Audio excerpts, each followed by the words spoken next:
Yeah, make it a midnight release. Well, they'll have 3 more books after this. I have the middle of the week off. So it's like I got like Monday, Tuesdays off. So, I might. Depends on how tired I am after we record. That's a Tuesday night.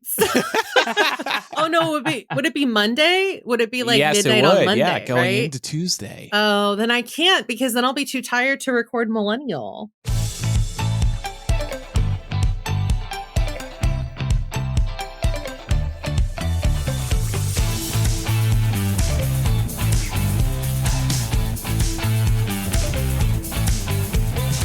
Welcome to Millennial, the home of pretend adulting and real talk. I'm Andrew. And I'm Pamela. Laura's on vacation this week, but we're joined by one of our longtime friends this week, actually a former Hypable writer themselves. Tarek Raouf is with us today. Hi, Tarek. Welcome. Hey, you got it right. Yay! Yay! It's so good to have you, Tarek. My gosh. We've known each other for a really long time. How have you been? You're in the Pacific Northwest now? Yeah, I moved to Seattle about like 6 years ago almost. I've been good. I have like taken freelancing more seriously, and now I've gotten into like a bunch of more publications. Like Hypable really started my whole writing journey. So it's a full circle moment right here. So I'm very happy to be with you too. Oh, that's so sweet. nice. Now, Pam and I talk about this on air actually from time to time. It is amazing how Hypable was a springboard for lots of people. Mm-hmm. And that's one of my favorite parts about the Hypable years. It's cool to see like everybody, like what everybody has gone on to do too. Like we've had Karen on, Karen's published author. And we always see your headlines whenever those pop up on Twitter. And, we've had people go on to do screenwriting and start their own sites. It's been really great. It's incredible. Yeah. Like, I love seeing the success of everyone from Hypable. It's just like, makes my heart all warm. Yeah. Proud Papa energy over here. I'm just so, it's great. But yeah, so what is the Pacific Northwest like? I did want to ask you about this question because actually you did post this morning. It is quite expensive, but other than that, are you enjoying it? I love it. Oh yeah, I absolutely love it. So like I'm from San Francisco. I mean, like Pam would know, like we're both from the Bay. And I think Seattle is like San Francisco's like cooler sister. No offense, Pam. I know you love SF. But I think Seattle. I do, but I also love Seattle, so I understand. and her brother's in Portland, so her heart is in the Pacific Northwest. Yeah, I mean, I love it. Like, it's so beautiful here. I moved in the fall, and like the first thing I noticed was like all the leaves changing. I was like, oh my God, I get seasons. I just love having every single season. It's incredible. That's nice. And like, I don't. Yeah, you were in LA for a little bit. Yeah. Oh God, fuck LA. Sorry, can I swear? We're all in LA for a little bit. We all overlapped for like a few years. It's nice. Yeah, it's true. I've said about California and LA in particular, it's nice to move there. It can be nice to move there. I get the dream. I get why people want to move there. Mm-hmm. But inevitably, there's a period of time that you hit, and it happens to everybody. Except for one of our listeners, Shane, who's a lifelong LA, Los Angeles, whatever. Eventually, you hit a moment where you're like, you know what? I'm done with this fucking place. For me, that was 9 years. For you two, it was how long? For me, it was like 3.5. 3. Pam? I think I maybe got to 6. Maybe 6. Okay. Yeah. Yeah, but the thing is like I the other thing. Okay, well, Shane is a different case. I think anybody that like grows up there is like way different.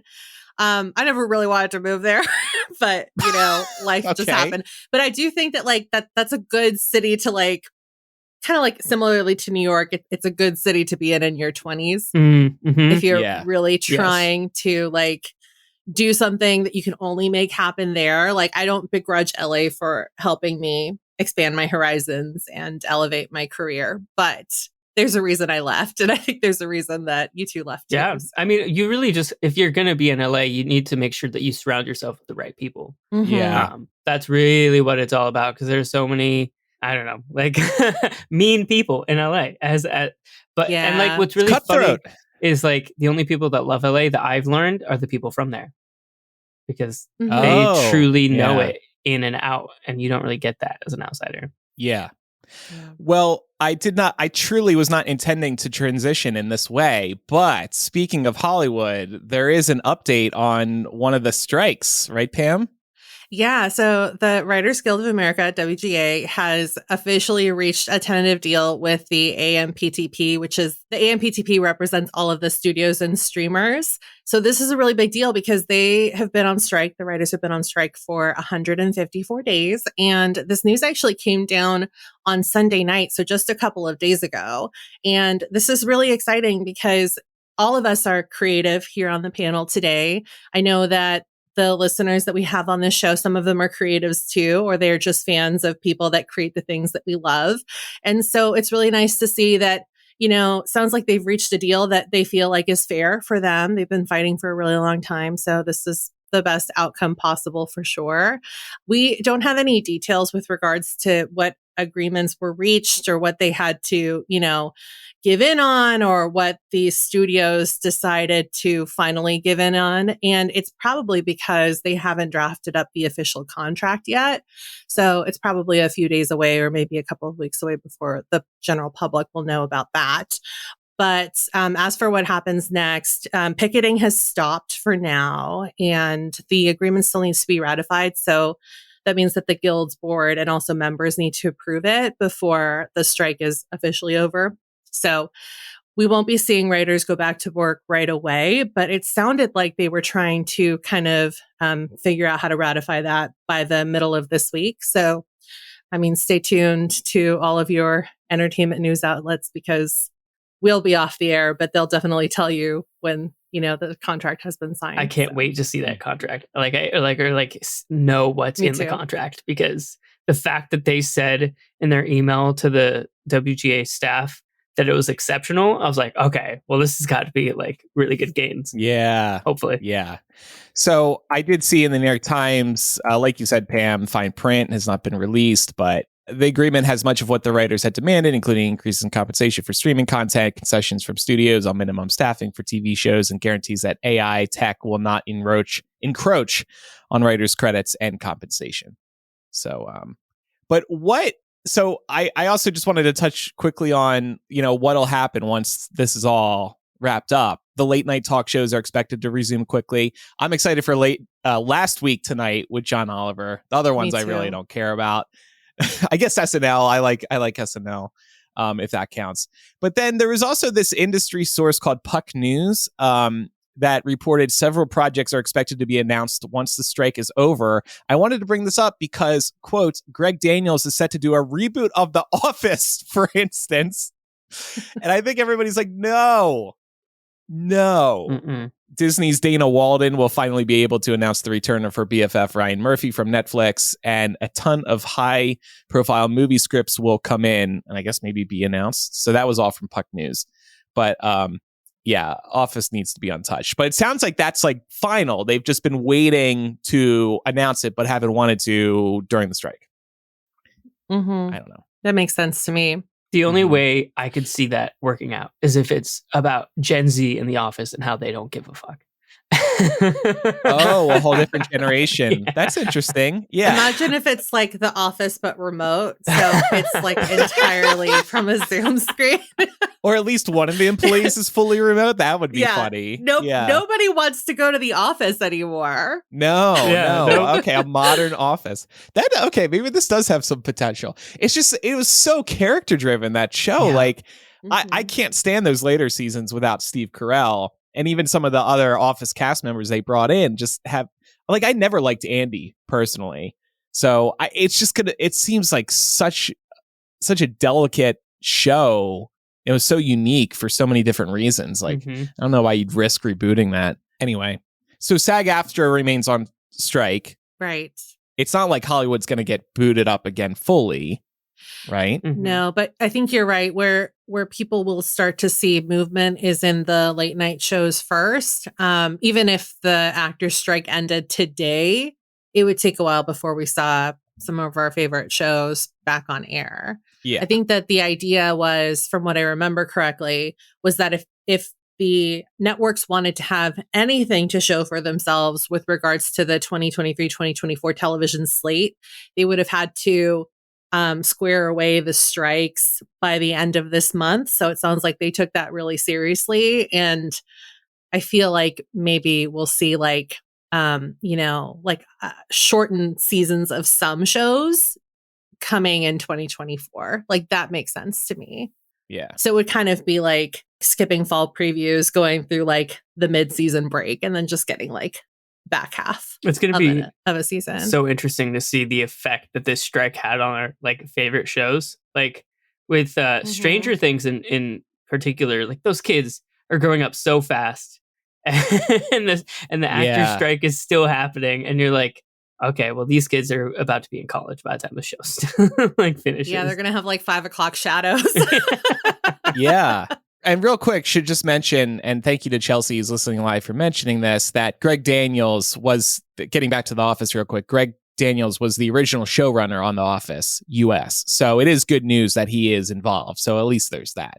So on today's show, we're going to be talking about pop culture courses, and we're also going to have a little book club around Fourth Wing. It'll be spoiler free, but we're looking forward to talking about that today because it is a big deal. But before we get to those things, want to let everybody know the 2023 Millennial Listener Survey is here.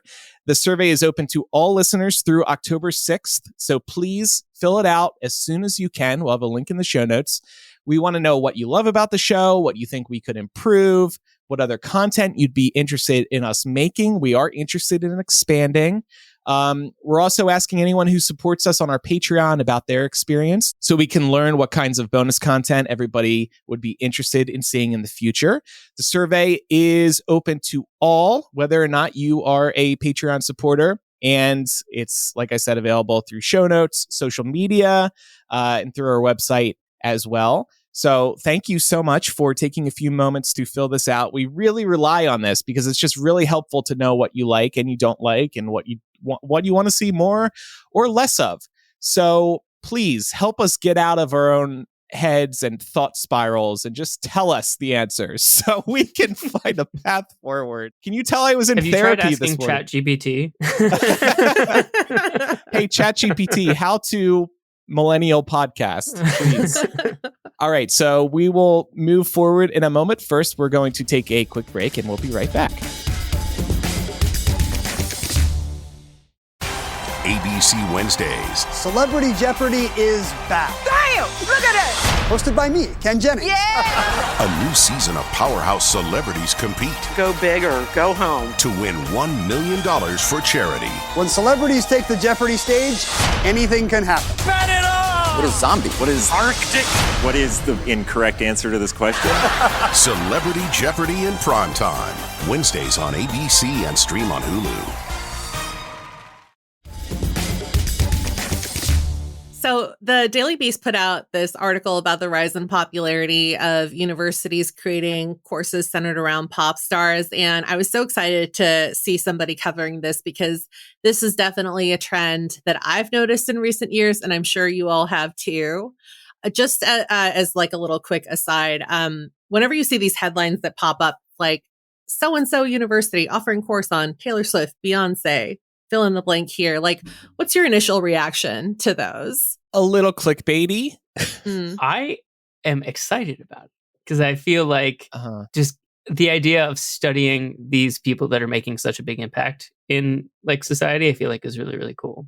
Yeah, that's fair. I mean, especially too, like even just a couple weeks ago, I saw Taylor Swift had encouraged people to register to vote, which I initially missed when it happened. But yeah, the impact is important and should be studied.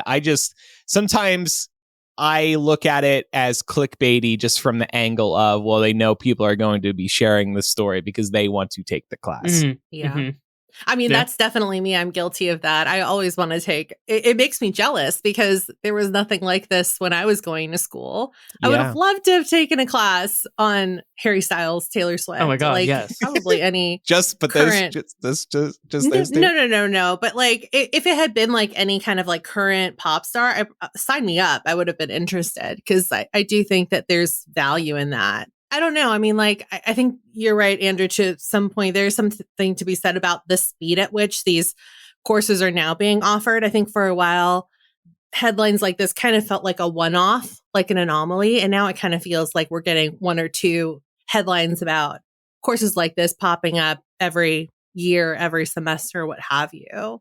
But do you all think that it's smart programming with regards to getting kids interested in critical thinking overall? Because I have to imagine that these classes are probably not as easy as some people think they are. No, that is an interesting question because I think it is fun. It is exciting to take one of these courses. But then once you have like homework centered around it, it might actually become more stressful than you're expecting. It's sort of like when you hear about people who work at Disneyland or they want to work at Disneyland. Oh my God, working at Disneyland. That sounds so exciting. And then they get in there and then they realize it's just like any other job pretty much, except you do see Mickey and Minnie daily. They're not expecting it to turn into work, and it's going to. Yeah, I mean, like in the article, they were explaining about how some people are signing up because they thought, oh, it'd just be like a super easy class. But I really like the quote from Dr. Nathan Rodriguez, where he's like, "I'm not teaching Selena, I'm not teaching Bad Bunny, I'm teaching through them." And so it's like the stars are what get you to like sign up for the class, but then like what's in the classes are actually teaching through the lenses of these people that are actually making all these changes and having these impacts, which I think is really powerful. And I think like a lot of people might sign up for those classes and then be surprised at how much like work there might be. But I think teaching through celebrities helps people kind of like get through topics that they might have otherwise found boring. Yeah. I think we kind of see MuggleCast that way too, especially now as adults, because we're interpreting these stories differently than we did as kids. And we're actually getting life lessons out of Harry Potter. And we're able to analyze the text and say, hey, this is actually about, how you handle a relationship with a parent or with a friend, or this is why doing this type of thing in the real world doesn't work or does work. So we're using Harry Potter similarly to just like to figure out friendships and life. I think that's been one exciting part of doing MuggleCast still today. Actually, I have a question in relation to that. Might be a little bit controversial. I think that the three of us are in a unique position because we kind of have worked in trying to do pop culture analysis that goes beyond just like straight news reporting, right? And so I wonder with something like MuggleCast, if there's ever points where it stops being like a fun hobby and it starts feeling like work, because I think that is something that's like very real. And I could see kids taking a class on somebody that they're a fan of and then like, getting a couple weeks in and being like, well, this is not as fun as I thought it was going to be because I love this person, but now like this person has become work.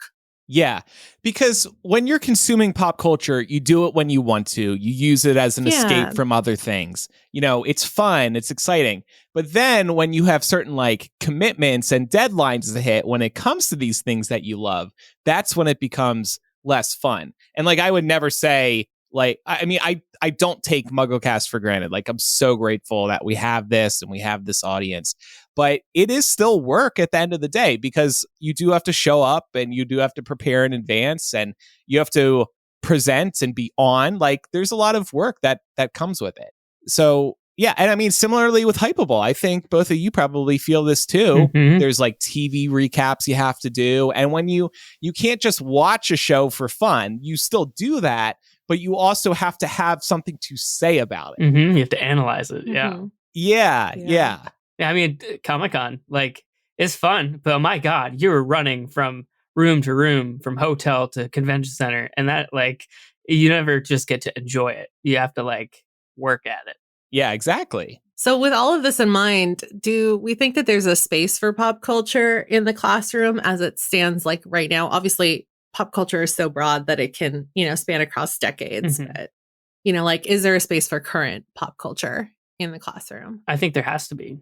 Because pop culture and media like define generations. And so it would be like really dumb, I think, for us to only take a look at the pop culture of the past and analyze like how did that affect history or how did that like affect what we're like our society. And like, because if you look at it now, you have a better understanding of like what is actually currently happening, just like with current events. I mean, like Taylor Swift, for example, right? Like she had a massive impact on the economy in every freaking city that she went through. And then she also helped donate thousands of dollars to homeless shelters in every single city that she was in, which also had a massive impact. So like, you don't really, if you're not talking about that and you don't know about that, you don't have a true understanding of what's going on. Yeah, and I think you can also expand that to just like how these fandoms improve your life in various ways. Like, yeah, they're improving through making various donations, but you become a better person through the friends that you meet and the lessons that you learn through the music, through the books, through the movies. Since that all affects your life, you should be learning through all of that. It's okay to learn through pop culture. Yeah. And I don't know if it's totally related, but it's like pop culture is cool now. Like this nerdy stuff is cool these days. Conventions are definitely cool. Yeah. Yes. Who would have thought? Stressful, expensive, but cool. I wanted to ask you all if you have any thoughts about why teachers traditionally have been afraid of using contemporary materials in the classroom. Because I don't know about you all, but, you know, obviously we were growing up when Harry Potter was coming out, and I definitely had some teachers that were like, that's not like an appropriate book for your book report. Or like, you can read that on your own, but I'm not counting that as like your reading, like on your reading log, for example. That's insane.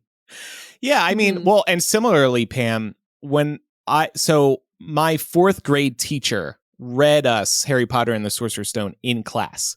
And then fifth grade comes along. And I guess by that time I was trying to read book 2 or book 3. And it must have been book 2. And the fifth grade teacher, Mrs. Degnan, tried to stop me and others from reading Harry Potter. And my mom called her and said, "Why? You're stopping a child from reading. What's wrong with you?" She didn't say that part, but I think that was the implication. Like, what are you doing? Kids want to read now. That's one of the things that Harry Potter has been credited with, like giving kids an interest in reading. In terms of in the classroom, teachers, if they don't know a Taylor Swift, a Harry Potter, a Harry Styles, I guess they haven't themselves thought too critically about it. So they think, why would I center lessons around this? Because there's nothing here. It's not as deep as everybody says it is. It's just vapid entertainment for people to enjoy. Well, it's like about media literacy, right? Like you have to like, there's so much media now at this point where you just got to like have an understanding of what's out there.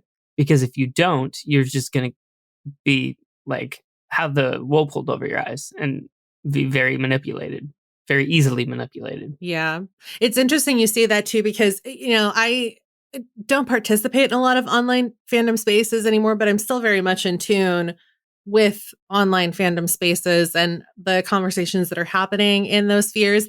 And it's so interesting to see like what people will learn about when they're motivated by it. And this is the last few years is like the first time ever that I've seen people say, well, like, no, like we can't trust every headline because like this is how public relations works. And I think that is so fascinating because that's not a conversation you would have heard just like, you know, like fans having online. Like, let me tell you how public relations works. Like, let me tell you why this show got canceled on Netflix from like an inside baseball perspective, you know? And so like, to that point, you're right. I think that like, if you're already like interested in a person, in a band, in a book series, in a movie franchise, chances are you will want to read everything with regards to what comes out about that. And it can, you know, lead to you learning about some other skills that maybe you wouldn't have had in your arsenal before that. So I think fans know how to call out bullshit when they see it. A lot of times, yes. Some of them are drinking the Kool-Aid, but some of them are very reasonable. Well, and Tarek mentions media literacy. That this is jumping ahead a little bit, but that's one of my favorite classes I've actually taken in college because I was going for radio, TV, film. So there was a media literacy course.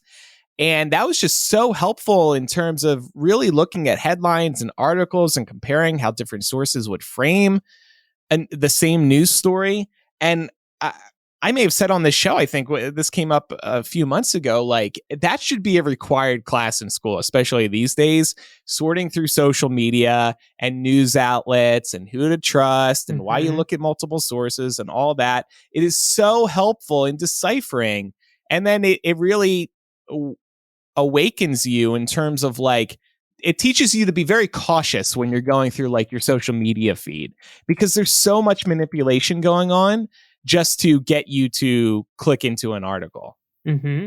Yeah. I mean, working at Hypeable really taught me like a lot about like making sure that anything I see, I always check the source. I always had to make sure and validate that the source that the news was coming from was legit. Because and people, I've helped so many friends on like Facebook, for example, who would post a link and be like, "Oh my God, look at this movie coming out," and be like, "Babe, that's not a real site. No, that's not true." Right. Sometimes there's this like fake movie poster or TV show poster, and people are sharing it thinking it's real, but it's like, look at who posted this. It's like some meme account or something, but people don't pay attention. I did appreciate that. I'm trying to remember what social media site has done this. Maybe Twitter post or pre-Elon, or maybe it was Facebook or Instagram, but it would, if you tried to share an article, it would first warn you, hey, why don't you read the article first before sharing it? That was Twitter. Okay. That was a really smart addition, and they should be forcing that type of thing more often. Not to give Elon's Twitter credit, but I do like that they have added context boxes now on certain stories. Yes.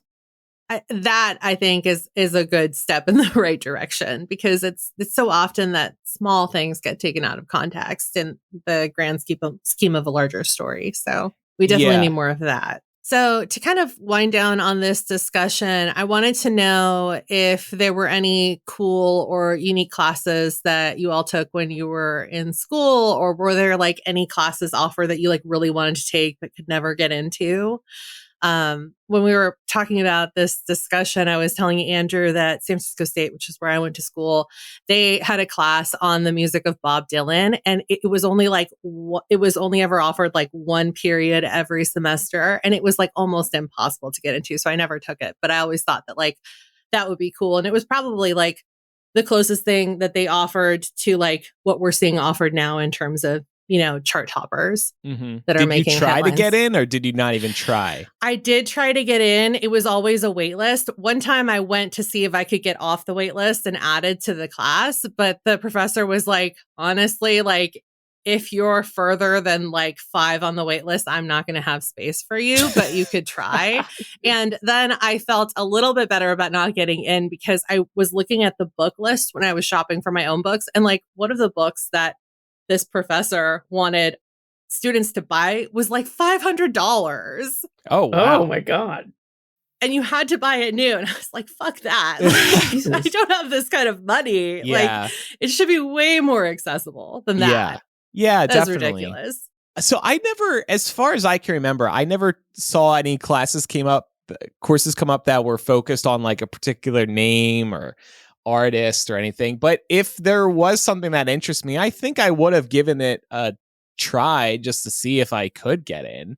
But that said, I mentioned media literacy. Like I'm talking about, so that was a very helpful class. Speaking of helpful, and this was such an engaging class, interpersonal communication I took in community college, Fullerton College. And I just absolutely loved my teacher. He said, just call me Jack. And he would share the best stories about his own life experiences and how they tie into what he was trying to teach in terms of how to balance friendships and relationships and playing into people's interests. So that was a really, really, really, really good one for me as well. And then speaking of Bob Dylan, there was a history of rock and roll class. That I actually loved that. I actually did take that. Oh, you did? Did you love it? I did love it. Yeah, it was right up my alley. I did used to cheat though. We had listening tests. And of course, this was after the iPhone came out and Shazam came out. So I would Shazam the song under my desk. Oh, that's my genius. God. I love that. Look, I mean, that's one of those things like, why am I going to take a test on basic math if I can just have a calculator? It's the same exact thing. And that is why I dropped out. so I don't have an answer to this question. Yes. When did you drop out, Tarek? Oh God, so expensive. I didn't want to waste time learning algebra when I knew that I wasn't going to freaking use algebra. Are you joking? Like an associate's degree requiring all these like prerequisites? No, thank you. Yeah. But like how far did you get into college or? I went like a year and a half into community college. Okay. And then I took like a year off in which I binged Vampire Diaries and started getting into television. So okay. I forgot this about you that you dropped out because I dropped out as well. Do you still feel like I'm taking over Pam's discussion now. Do you feel like, do you still feel a little like I have felt insecure about it at times, but I've moved past that at this point. Have you ever felt like insecure about that decision? I think within the first few years, I definitely felt like insecure about like, gosh, like I don't have a degree. No one's going to like take me seriously. And then I realized that like with the years of experience that I've had, like I have like almost every single job that you see posted now is like bachelor's degree or equivalent like experience. Right. And so in addition to that, all of my friends that got degrees, almost all of them, not like all of them, obviously, but most of them don't even use their degrees. Like these jobs don't care what your degree is in. They just care that you have one, which is bullshit. It goes to say that your degree doesn't really matter unless you're going for a very specific job in which your degree is like necessary. Like Pam, I think you have a degree in journalism, don't you? Yeah, journalism, and then I did international relations. Yeah, which, like you political science goes with that too, but are gonna have so much more of like a step up over me, like over a job application, because they'll see that you've had that like learning experience and it just looks better. But I know, sorry. Oh no, go on. Finish your thought, and then I'll say something about that too. That's gonna make you feel better. I promise. I just know that it's all about looks. It seems like it's all about looks, whether or not you have a college degree. And it makes you feel bad for a minute until you realize that you don't need that degree to be able to be good at the job you want to do. So the only thing I'll say about that, and obviously I understand that this is dependent on what industry you're trying to get work in, but the three of us work in media, so this is relevant to you too, for sure.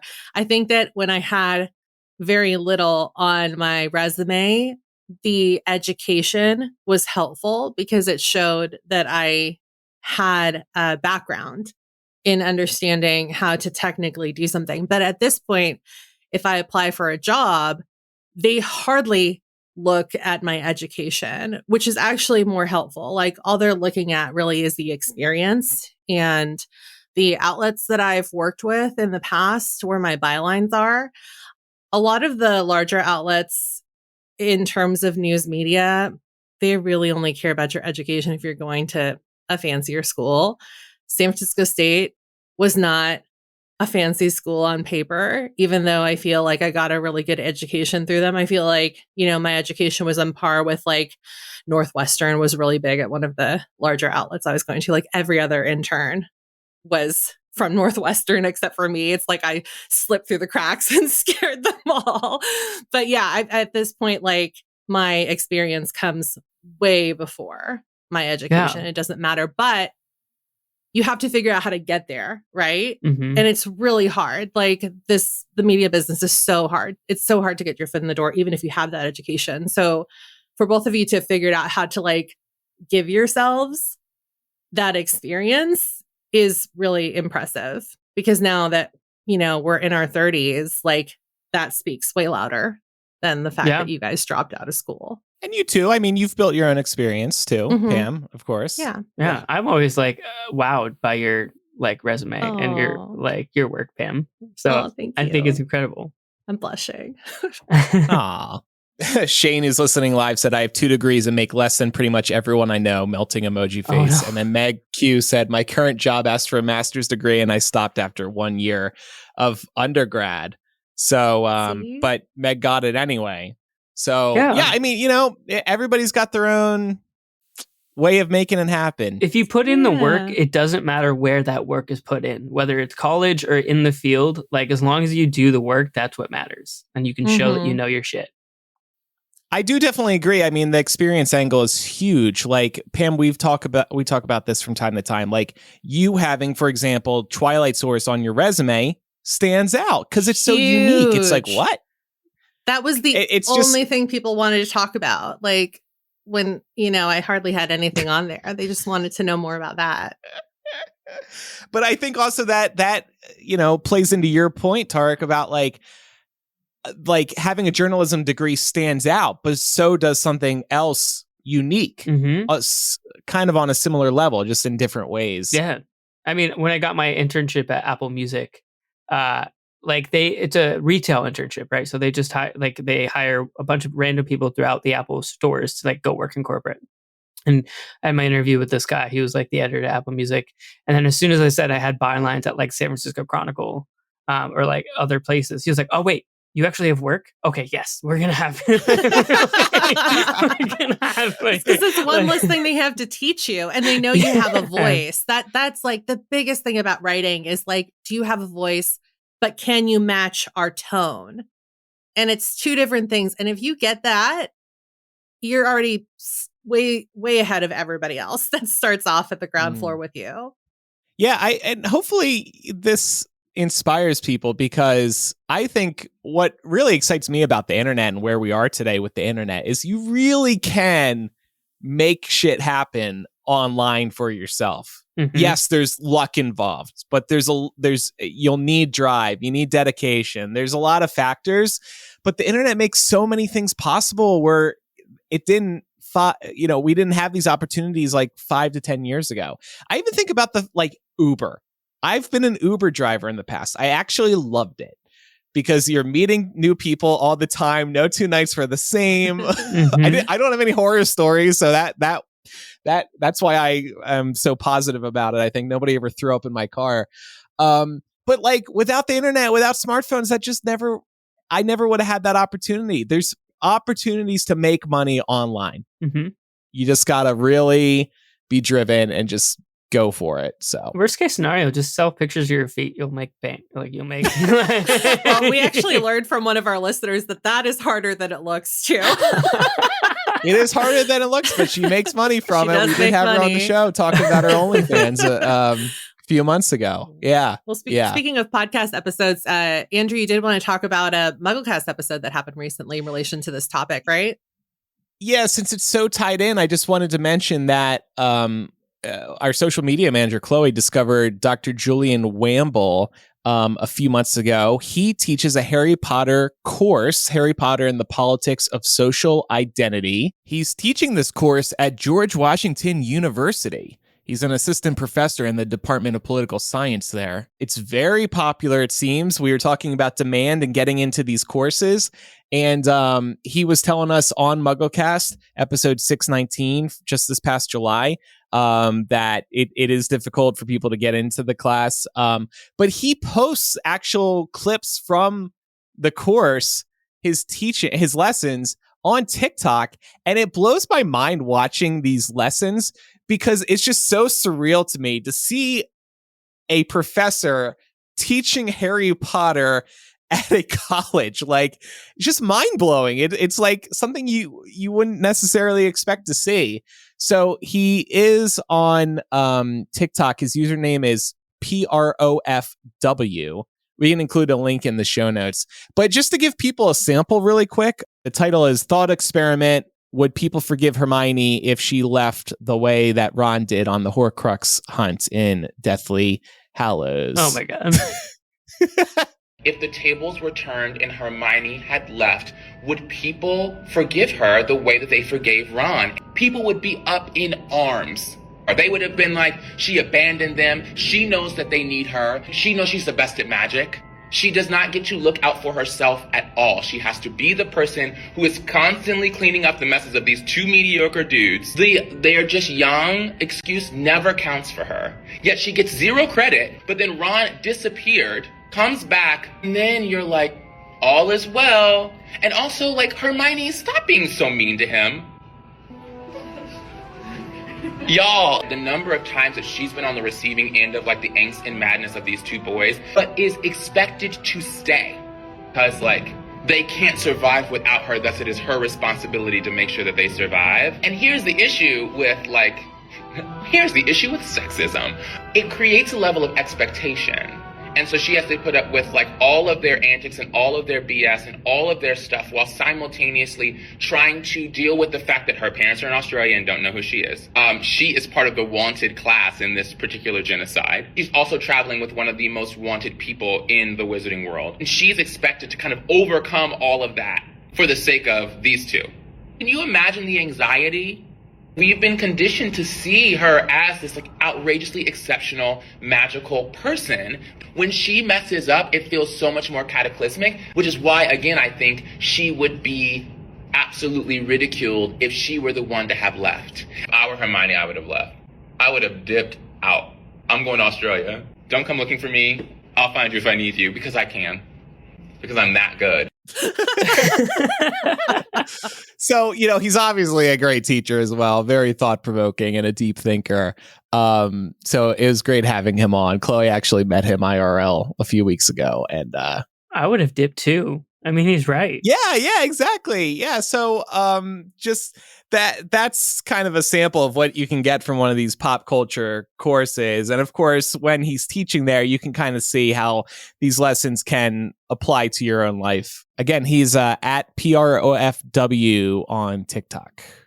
All right, well, we will take a quick break, and then we're going to have a little book club coming up. We'll be right back.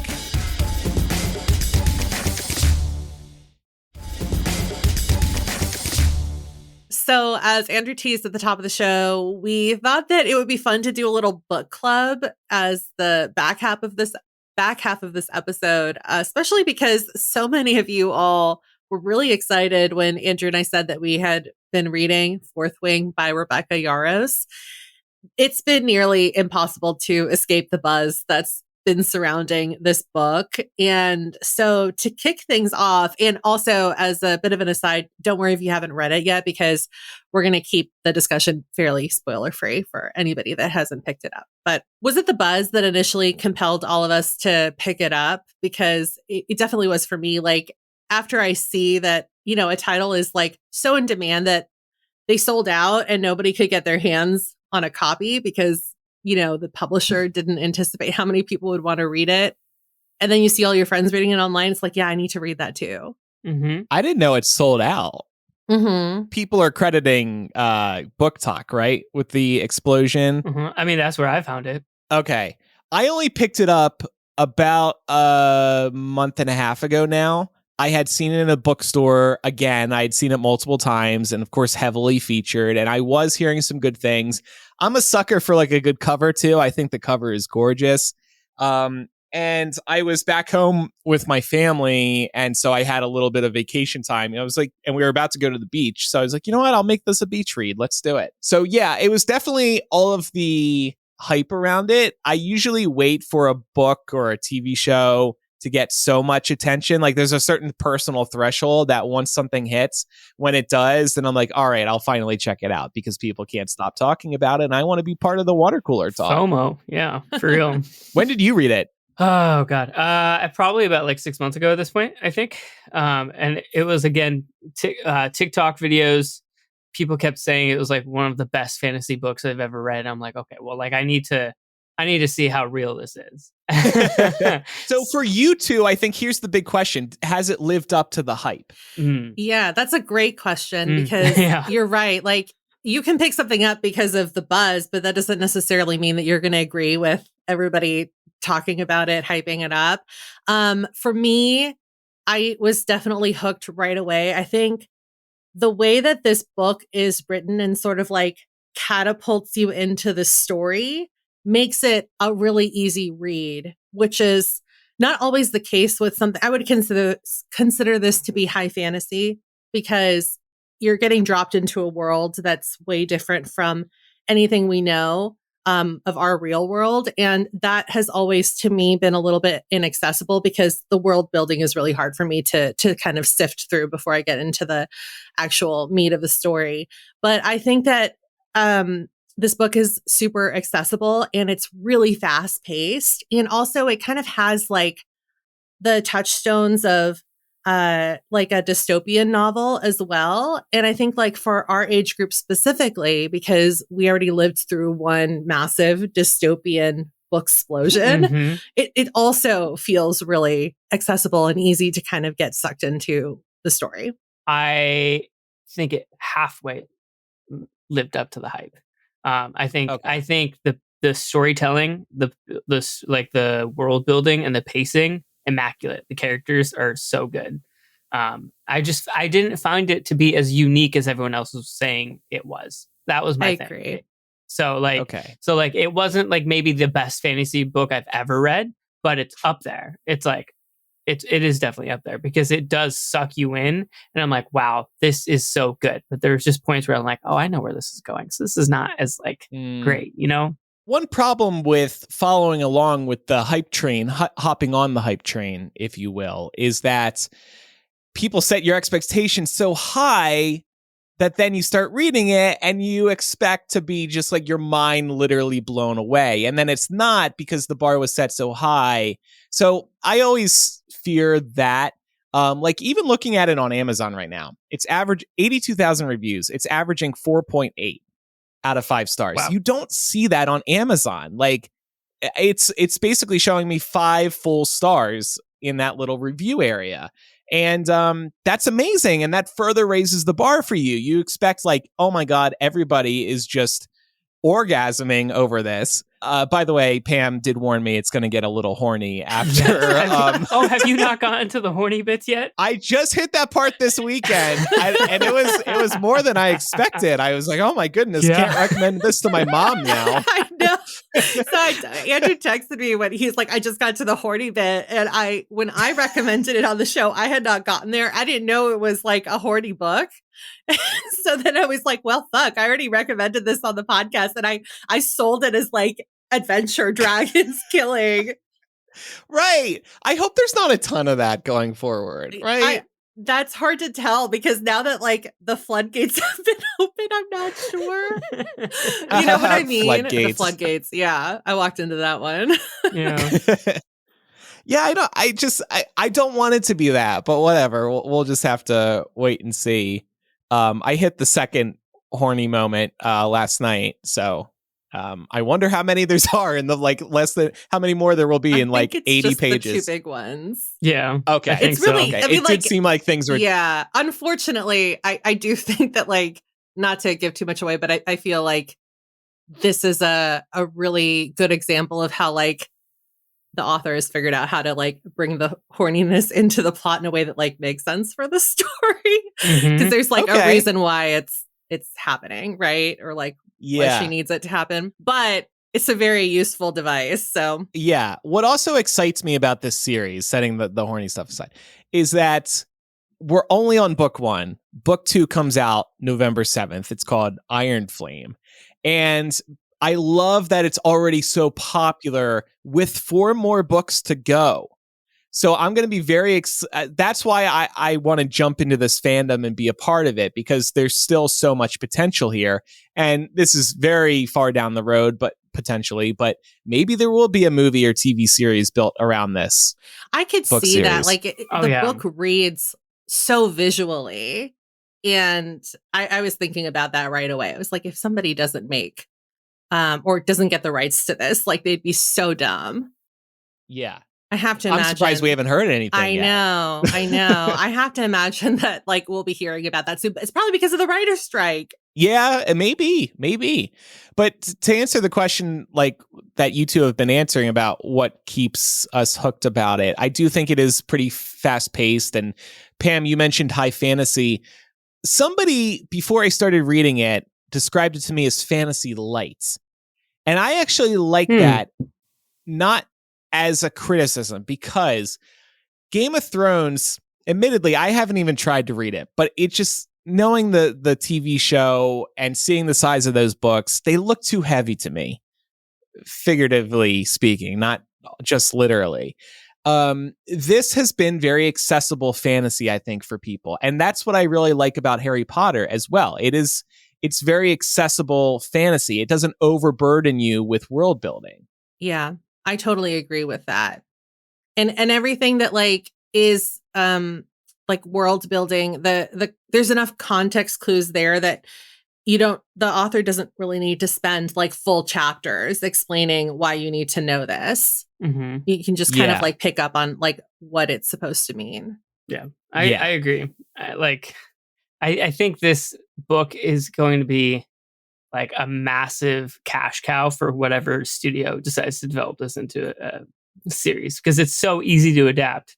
Like, you don't need to understand the whole world. Like, I mean, I really like the description of Fantasy Light, because it's like, yeah, you don't really need to understand everything and all of these like character power dynamics or family dynamics. Like, you don't have to have the whole history. So did it end well for you two? Like I said, I have another like 80 pages to go. Well, you're in for quite a ride. Shane in the Discord is saying, although I expected the cliffhanger, there's a huge cliffhanger. And I think that that's why people are so excited to get their hands on the sequel.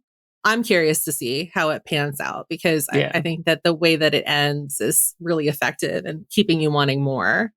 I expected half the cliffhanger. There's like one half the cliffhanger there's like I saw coming from the very beginning of the book. I was like, oh, okay. And then there's second cliffhanger. I was like, huh. Okay. All right. You got me. Cool. But I'm excited to know that you two are going to be reading this at some point when it comes out in November, because then we can discuss it further. You know, if there's a midnight like release party, I will go. Okay. I will absolutely go. I'm so glad you brought this up, because Barnes & Noble is already planning midnight releases for Iron Flame. And midnight releases, especially for books, huge part of our experience growing up as fans of, huge book series, right? So I wanted to ask you both if you feel like, is Iron Flame, is that marking the return of the midnight release? Because we haven't really seen too many of those in a while. Yeah. No. So there's like an Iron Flame website, and you can find a full list of midnight release parties. And there's none in Vegas yet, weirdly, even though there is one in Reno, Nevada. So I maybe this list is just, still developing. But if they do have a midnight release here, I might go just because I want to see how many people show up. Although midnight these days is a little tough for me to stay up till like November 7th. That's the middle of the week, so it's like it's not a Friday. No. Oh, she did not plan. Am I looking at the right date? Don't books don't they always come out on like Tuesdays or something? Okay. Yes. Traditionally they do, but okay, this is bad on the publisher, because they should have anticipated and they should have put it out on a Friday. Like, after a while, Harry Potter was coming out on Friday nights, right? Yeah. Make it a midnight release. Well, they'll have 3 more books. Website that Iron Flame release events on her. Okay, I have the middle of the week off, so it's like I got like Monday, Tuesdays off. So I might. Okay. It depends on how tired I am after we record. That's a Tuesday night. Oh no, would it be Monday? Would it be like midnight on Monday? Yeah, going right? into Tuesday. Oh, then I can't, because then I'll be too tired to record Millennial. Pick it up after. We're just like off that week, and people will know why, because we're all reading this book. I did pre-order it. Because from bookshop.org, so I was good about that. But if you pre-order, you receive a stunning limited edition first print run, I think from anywhere, any outlet, including Amazon, featuring spray painted edges with gorgeously detailed map end papers. Ooh. This breathtaking first edition is only available for a limited time and while supplies last. So I don't know if that'll be a part of the midnight releases. Maybe. I would assume but so. Maybe not. I mean, this is like, get in on the hype now. Go pre-order your first edition, and maybe it'll be worth a lot of money someday. But I can't say that about all things, because I still have like Casual Vacancies signed and sitting on my shelf, just rotting away. Rotting away. You got that signed? I don't think I have one of those. Oh yeah, it was a hypeable like meetup in New York. Like we all went to the that was where I gave her the letter that we worked on. Aww. Yeah, before she broke all our tiny little hearts. I also looked back on some other midnight release parties in recent years. There was Veronica Roth's Allegiant. That was 10 years ago at this point. What a letdown. Final book in the Divergent series. I know. I heard the big spoiler and I didn't even finish it. I didn't either. That's what happened to me too. That one really fell apart. I mean, the movie series, they never finished either. How embarrassing. It's always embarrassing when they have a film series and they're like, no, never mind. Let's stop. People were so burnt out on dystopian books by that series, and by that time. Splitting, and movies. And the splitting. Everyone was splitting. Yeah, they did do part one, just that they never did part two. They should have just done up both. Cursed Child in 2016. I didn't go to one of these, but there actually were midnight release parties. I did for that go, book. but the vibe just wasn't the same. It didn't feel, you know. Yay, I was like looking. I was looking for like the magic of, you know, the midnight release parties that we grew up going to, and it just was like whatever. My favorite Cursed Child memory is sitting next to Selena when we were watching the previews in London, and when it was revealed that it was like Voldemort's daughter or whatever, she cracked up. She cracked up, and the people in front of us turned. No one else laughed. It was just silence, and the people in front of us turned to look at her. She's like, "Sorry." Oh my gosh, that is too funny. That is too funny. Oh, you're ruining the moment, Selena. Stop it. None of the other people Wow. in that audience have ever read fan fiction, because if they had, they would have been. They would have been like, laughing. really? Yeah. Of course. That was when the whole Wormtaily thing went down as well with Bless. J.K. I Rowling. love being called Wormtaily. And then finally, John Green's Turtles All the Way Down actually had midnight release parties in 2017, which was his most recent book. Interesting. I think. Okay. Yeah, I didn't know that either, but I was doing some Googling, and some booksellers were planning those. I mean, that makes sense. John Green is huge, of course, so it didn't shock me. I guess I didn't realize it at the time. Yeah. But I attended midnight release parties for Harry Potter 4 through 7, Breaking Dawn, and maybe Mockingjay. I can't remember if I actually went to one of those. Yeah, I think I must have gone to Breaking Dawn. I went to not a midnight release, but Eclipse. Stephanie Meyer had her book tour, and I did go to that to get my copy of Eclipse signed, and that was really fun. Mm-hmm. Yeah, I've been to Breaking Dawn. I went to Breaking Dawn. I mean, like almost not all of the Harry Potter ones, but most of them. And like, I don't know, there's just something so incredibly fun about being surrounded by a group of fans that just love this thing so much that you just can't wait to get your hands on it. Mm-hmm. Yeah, and I think it also potentially is a good way to meet new people locally. Like we talk about that from time to time. How the heck do you meet people as you get older? It gets increasingly hard. And if you can go to, I mean, I think a lot of people around our age are probably reading Iron Flame because of some of this more adult content. So it would be interesting to see what the demographic is like for this series, but I bet it's around our age. Definitely millennials. Well, to that point, Andrew, I know you're always saying you're looking for the next Harry Potter. I mean, do you feel like this is it, or is it too soon to call? Too soon to call is my assessment. Ask me after these midnight release parties. Okay. I don't know.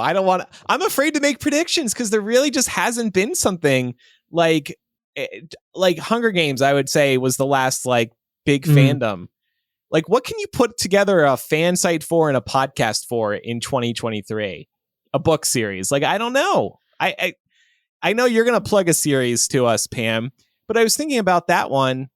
We'll get into it, but A Court of Thorns and Roses, like that started in 2015. Yeah. Is that? So 8 years ago. Here's the thing. I feel like I wrote this down in the doc as A Court of Thorns and Roses / Sarah J. Maas, because I think that her fan base is, and the buzz around her books is kind of like on par, but probably not as like wide of a reach as what Rebecca Yarros has managed to do with Fourth Wing, because obviously Fourth Wing has amassed like general public attention too. But, you know, what you have to remember with Sarah J. Maas as well is that A Court of Thorns and Roses and I believe Throne of Glass, which is her other series, they were both optioned for television shows. And I believe that those options have kind of fallen flat.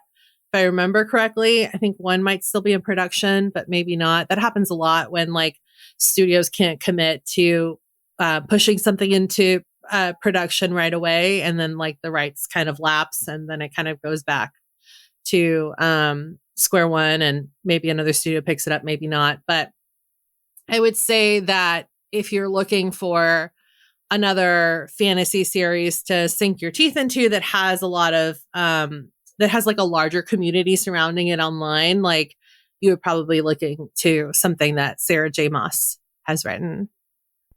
Yeah, I mean those books are really popular, like insanely popular. Yeah, so it makes sense. Also, fantasy fairies. There's also spicy stuff in there, and I think people that, like, love the spicy stuff. Yeah, spicy book talk is huge right now. I think like it's interesting because before you had book talk, there was booktube, and I think you're kind of seeing like the renaissance of what like booktube started on book talk. It's just that like more people are on TikTok, so more people are getting these recommendations served to them as a result of their algorithm, and that's kind of like reignited people's interest in reading and getting in on reading either standalones or series that are getting recommended over and over and over again. You see that a lot too with like romance authors. There's been like a huge romance renaissance as like a byproduct of book talk too. So it's really interesting to kind of watch the trends over there. I think it's really, really fascinating to see how sex is being like incorporated more and more into not just like romance novels, but like into these fantasy novels and into these like mainstream books, in a way that's like just like really rich and like really fun. And people are just like, yes, like people are becoming way less prudish with the books that they read and be like, no, like I am down to have a moment where I'm reading the sexy scene in this like high fantasy novel. Like, give it to me. Like, it's great. It is kind of cool that it's like not your mother's romance novel. You know, it's like not like you have like Fabio on the cover of these books, right? They just like look really cool. Like you could walk around with Fourth Wing and no one's going to be like, oh yeah, that's the book with dragons and sex. Yeah. You know, there's going to be like, that looks like a cool book. It's not like riding the bus with like 50 Shades of Grey, right? Right, exactly. Yeah. There's way less of a stigma involved. But then like the people that know, and then you can like tee-hee together, right? Tee-hee together. I guess I just get hung up on like, where's the podcasts? Maybe I'm just too old fashioned at this point, but that's, I guess it all happens on Book Talk. Like that's where the analysis happens. Yeah, but the thing is, like, I still think there's a space for extended analysis. It's just that, like, less and less people are, like, doing it. And I think part of it is because people understand that, like, it's hard to put together a show where you're, like, actually, analyzing something. It's way easier for to, like, an hour. Yeah, well, it's way easier for people to turn on their camera and be like, this is what I thought of this thing. TikTok is, like, so unscripted a lot of the times, right? Or if you have to script something, it's like you could script a minute. That's way easier than like sitting down and being like, how can I fill an hour's worth of airtime? Yeah. And people don't have the attention span these days to like want to like sit and listen to like this hour-long analysis of like this series. Whereas like I do personally, but on TikTok it's so much easier to be like bam, bam, bam and get people interested in things. I think people like would if you gave them a good product. Pam, I'm just trying to encourage you to do this for Sarah J. Maas. Basically, that's what I'm teeing up here. But like, no, I would be so bad at this. Like, not for her book. Why? There is a podcast already called A Court of Fairies and Fangirls, a Sarah J. Maas fan podcast. Well, if they want to invite me on the show, you know, my schedule's always open for guest appearances. 127 reviews, 4.8 average. I think they've got it together. There you have it. You know, this is probably a good time also to plug our Patreon survey because we did ask people what they wanted to see. So yeah, what do you want? Do you want Pam to launch a Taylor Swift or Sarah J. Maas podcast? That Andrew will have There's to also edit. Those Forking Fangirls. Yeah, I'll edit it for money. Those Forking Fangirls, Christine Riccio and Natasha Polis. We've had them on the show. It was a great time. They're two wonderful people. But they analyze and talk about stuff. They just go from book to book. They're not like sticking with one. I think that's probably the answer. Or like Tarek, you said, like people don't have the patience for the longer form stuff. Short form podcasts are okay. Maybe we should do a 10-minute weekly podcast on Fourth Wing. That would be fun. I dream of these shorter podcasts. We get stuck with these 90-minute episodes of MuggleCast. I'm like, guys, can we do 15 minutes? See, like, that's why I don't listen to podcasts. That would be good short form, like TikTok content. Yes. Yeah. I mean, you can make those, like, you can make those 10-minute podcast episodes into TikTok videos and just being like, I mean, like, type 10, like they say in comedy. I love podcasts. I don't have the time. Yeah. I don't have the time. This is what, and I get stressed about doing other podcasts about other material because I'm just thinking like 60 to 90 minutes. But if it is 10, 15, I can do a good 10 to 15 with other people. Sure. We've been barking up the wrong tree with these longer shows. That's what I think to myself. Old school. It's so funny though, because like you say that and then you know that there are people that are like, we'll listen to 3 hours of you guys doing this. Yeah. It's like, why? And that's where the Patreon comes in. Like, right. And MuggleCast, it is easy to talk for 90 minutes because we've been working for so long together. But I think, and a lot of people just don't have time to add another hour-long podcast into their weekly habits. Like they've got their shows that they listen to, and they don't have time to fit something new in. So, all right, this is inspiring me for a Fourth Wing podcast. So I don't know if this is the next Harry Potter. I hope so. I want another Harry Potter. One that's not ran by a transphobe. Please. Yeah, that would be nice. All right. Well, on that note, before we get to recommendations, hey, we just mentioned our Patreon coming up in After Dark this week. We're going to do a WTF News edition. I'm calling it Butts and More edition. There's a lot of butts involved here. And it's a little gross too. So sorry, Tarek, in advance for what we signed you up for. So we've got a lot of fun stories we've been sitting on and very excited to talk about those, including the woman rescued from an outhouse toilet after climbing in to retrieve her Apple Watch. Couple seated next to farting dog on flight received 1.4K refund. Palm Springs residents complain about proposed AIDS memorial anus statue. So this and more coming up in After Dark today. Patreon.com/millennial. We also publish After Dark through Apple Podcasts. Just tap into the show and you can subscribe to Mega Millennial, which is the main show, ad-free with After Dark attached at the end. There's many more benefits on our Patreon as well. So thanks everybody for supporting us. We really appreciate it. We really could not do this without you. So time for some recommendations. What do you got for us, Pam? I have a book recommendation that is not related to the fantasy discussion at all. If anybody listening is a fan of memoirs, I highly, highly, highly recommend Crying in H Mart by Michelle Zauner. Michelle Zauner is also known as Japanese Breakfast. She makes music under that moniker. Really big fan of her music. So this was like an instant want to read for me. And I would also recommend the audiobook as well, which I don't usually do, but she reads it herself. This is just like, oh my gosh, this is such a beautiful love letter to her experience growing up as a Korean American and also losing her mother and her relationship with her mother and how she felt like losing her mother kind of made her lose touch with her Korean roots and how she wound up finding her way back to that and kind of forging her own identity in the process. It is really heavy. So I would keep that in mind, make sure you're in the right headspace, but it's incredible. And it's a pretty short read. It's like 200 pages. So if you're looking for a quick read that has a lot of depth, then I would recommend this.